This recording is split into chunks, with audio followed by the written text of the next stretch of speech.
At mayroon daw pinangako mga 10 pelikula daw ang gagawin.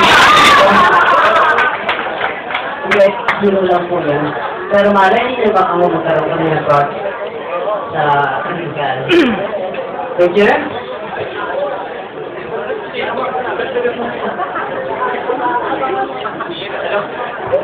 Masaya po ako dahil yung mga hindi ko po dating nakikita ay nakikita ko po ngayong gabi. At siguro mamaya ay magkakain. Ay, hindi na magkakain yun lang. Hindi magkakain yun lang. Yung susunod magkakain yun lang. Kasi bawal daw ang manati ngayong gabi. Yun. Diba kayo, girls? Basta di ko yung bantay. Magagalit po sa akin. Anyway, magandang gabi po sa inyo. Sa inyo lahat po. Okay, Well, mabuti na lang na dumating ang kaarawan ni Mother Lulu.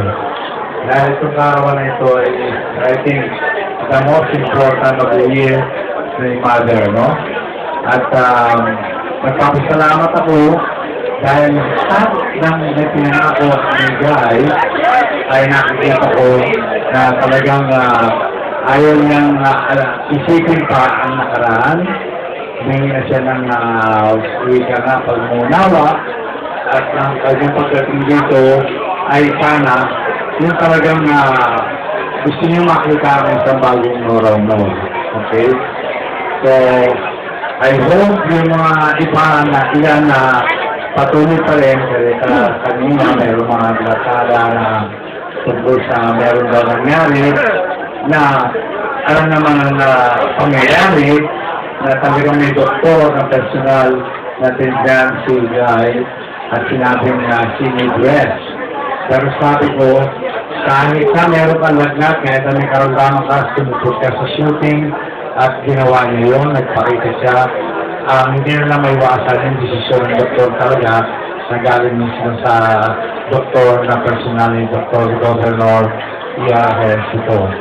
So, kailangan niya talaga ng pahinga. Pero ngayon, ito na naman kay Mother, hindi maring may sumipot dahil ito yung sa promise na darating na darating siya para mating si Mother Lulu ng happy birthday.